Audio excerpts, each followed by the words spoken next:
rasa cinta. Rasa cinta kepada siapa? Rasa cinta kepada pemimpinnya.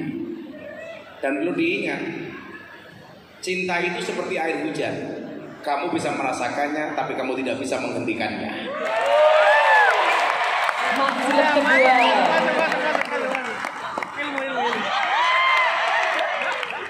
Nah, kalau ngomong rasa cinta adik-adik,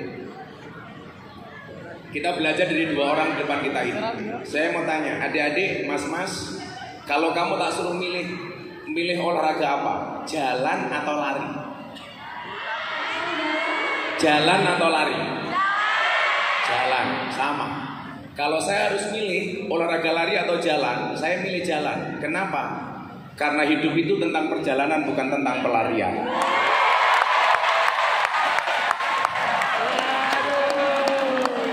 Artinya apa? Yang bisa kita pelajari dari beliau berdua ini adalah perjalanan hidupnya. Maka saya selalu mengatakan itulah sukses. Sukses itu melalui banyak proses, bukan melalui banyak protes. Itulah alasan kenapa keringat itu asin. Pak kita tahu kenapa keringat itu asin? Ya, keringat itu asin kenapa? Karena dalam perjuangan gak ada yang manis. Nah, kalau ngomong rasa perjuangan dan cinta itu, saya hanya satu hal saja sebenarnya. Hari ini bangsa ini sudah mulai kehilangan rasa cinta. Contoh kalau ngomong investasi. Bagaimana orang luar pengen memberikan uangnya untuk investasi di Indonesia, sementara tidak ada rasa sense of belonging rakyat kepada pemimpinnya. Saya cuma mau cerita adik-adik, tahun 2011 Muammar Gaddafi itu mati, dibunuh. Saya mau menceritakan ini di Libya supaya tidak terjadi di Indonesia.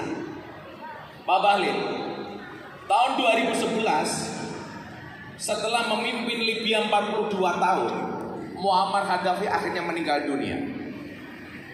Saat itu Presiden Libya yang namanya Muammar Gaddafi sedang lari ke satu daerah dari Tripoli ke Sirte. Dikejar sama asing yang punya kepentingan dengan Libya. Anda lihat 42 tahun Muammar Gaddafi berhasil memimpin Libya. Anak-anak disekolahkan dari SD sampai perguruan tinggi. Tidak hanya beasiswa sekolahnya, tapi juga dijamin hidupnya. Lebih dari itu apa? Mereka selesai kuliah disuruh pulang ke Indonesia, ke Libya. Dicarikan pekerjaan, makan minum, bahkan pengangguran dibayar di Libya. Tapi yang terjadi apa? Ada provokasi dari pihak-pihak yang punya kepentingan dengan Libya. Pihak-pihak luar yang menginginkan apa? Kenyamanan, zona nyaman yang ada di Libya itu tidak lagi terjadi. Bagaimana cara mereka menghancurkan Libya? Dengan mengadu domba sesama penduduk Libya. Yang pertama, sehingga waktu itu antar golongan di Libya saling bunuh, saling serang. Yang kedua, apa yang terjadi? Menanamkan rasa kebencian kepada pemimpinnya.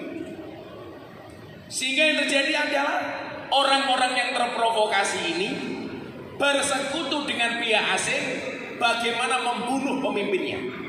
Ada beberapa kali percobaan pembunuhan kepada Muammar Gaddafi, dibom kemana-mana. Puncaknya adalah saat 1986 Gaddafi dibom di tendanya. Yang mati siapa bu? Anaknya. Lanjut lagi kemudian, akhirnya Gaddafi ketangkap dan Anda tahu siapa yang membunuh Gaddafi pak? Mahasiswa yang dulu disekolahkan oleh presidennya. Bahkan saking kejamnya, mohon maaf, tuburnya Gaddafi disodomi dengan gagang pisau. Kepalanya dicincang oleh mahasiswa yang dulu disekolahkan oleh Gaddafi. Kenapa mereka melakukan itu? Karena mereka diprovokasi. Kalau pemimpinnya jatuh, maka rakyat Libya akan dijamin kesejahteraannya. Dan Anda tahu apa yang terjadi? Setelah Gaddafi jatuh, masyarakat dan penduduk Libya ternyata tidak lebih sejahtera, justru menjadi sengsara. Yang ingin saya sampaikan apa? Jangan sampai peristiwa di Libya itu terjadi di Indonesia. Maka saya mencatat, kebencian yang berlebih kepada pemimpin adalah pintu masuk radikalisme. Saya kasih contoh. Kenapa kita selalu menganggap program negara itu salah? Ibu kota negara pindah ke Kalimantan, IKN, Ibu Kota Nusantara. Orang mengatakan presidennya tolol. Kenapa ibu kota dipindah dari Jakarta ke tempat buangan setan demit jin iblis? Masih ingat? Sehingga yang bersangkutan dipenjara. Saya ditanya sama wartawan, bagaimana pendapat Gusna tentang ibu kota dipindah ke Kalimantan tempat buangan jin setan demit iblis? Ini salah. Saya bilang, nggak masalah ibu kota pindah ke Kalimantan, asalkan kamu tidak kembali ke hati mantan. Begitu Pak Jokowi mulai, Pak Bahlil, Pak Menteri, Pak BKS membuat IKN, apa yang beliau lakukan? Minta masing-masing gubernur di Indonesia membawa tanah dan air. Ingat Pak? Dari Jakarta bawa tanah air, dari Papua bawa tanah dan air Papua, dari Yogyakarta membawa tanah dan air Yogyakarta.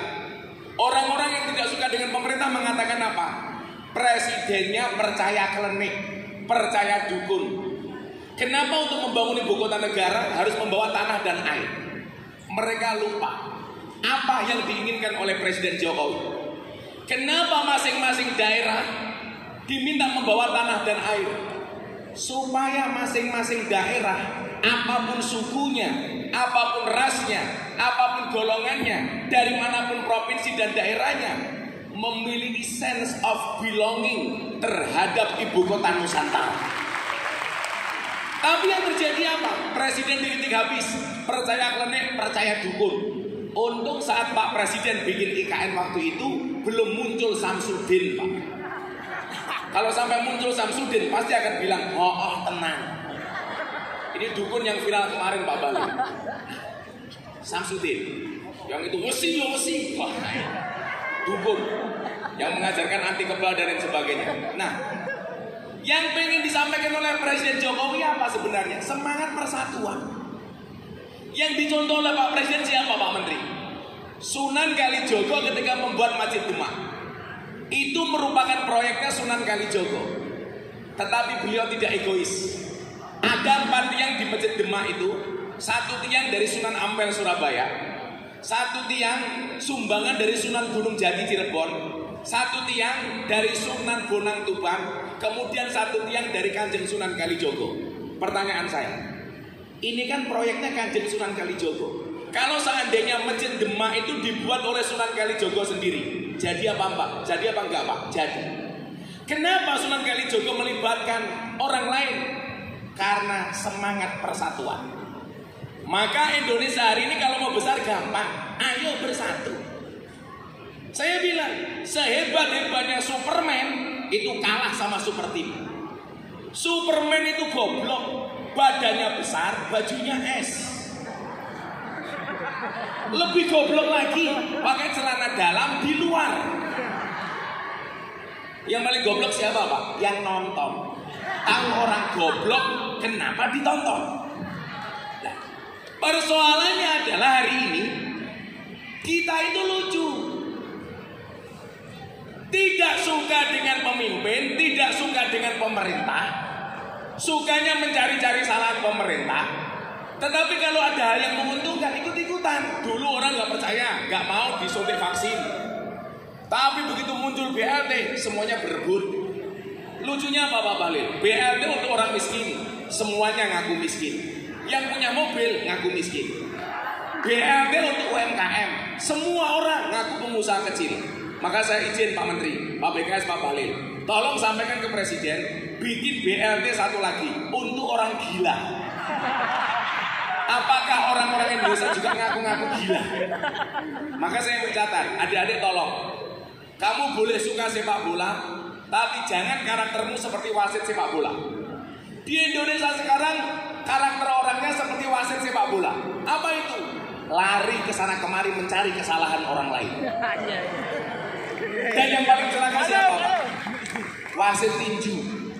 Ada orang berpelukan, dipisah. Orang jotos-jotosan dibiarkan. Kan bajingan.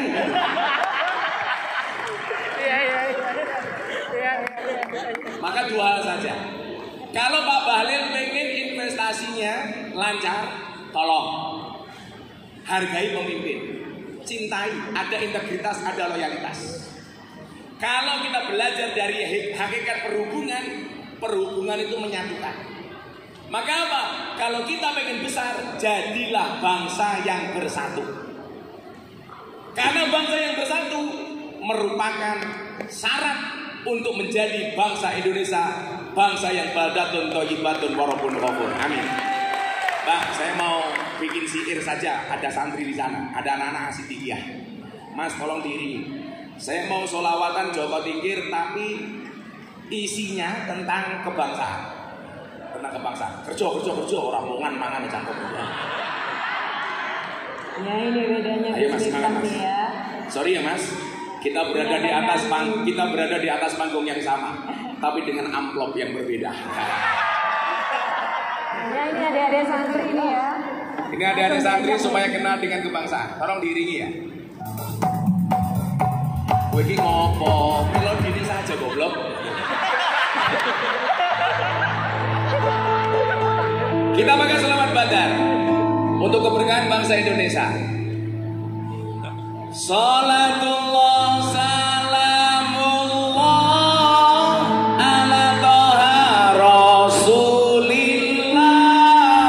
Salatullah salamullah ala yasin habibillah. Ala yasin habibillah. Joko Tingkir minumnya kopi ditanam di pinggir kali. Ayo berpikir tentang negeri ini. Kalau bukan kita siapa lagi? Kalau bukan siapa lagi? Salatullah. Adik-adik tangan diangkat. Ala toha rasulillah. Salatullah ala yasin habibillah. Ala yasin habibillah. Jalan-jalan di pedesaan, desanya aman bersih terjaga.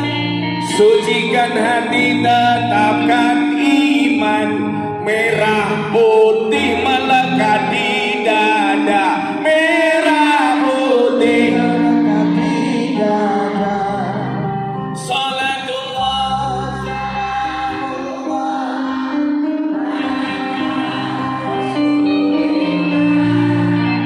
salatullah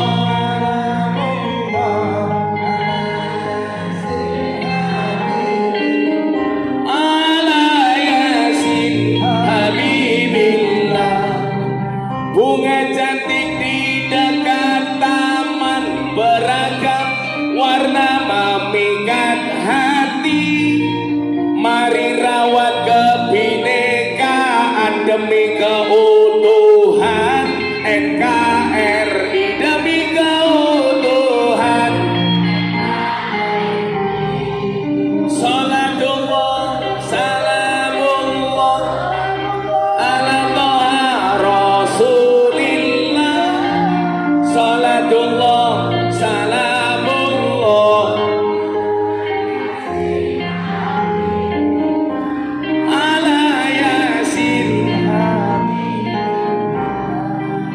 Minum kopi rasanya nikmat, beli semangka di tengah desa. Mari ngaji dan bersolat.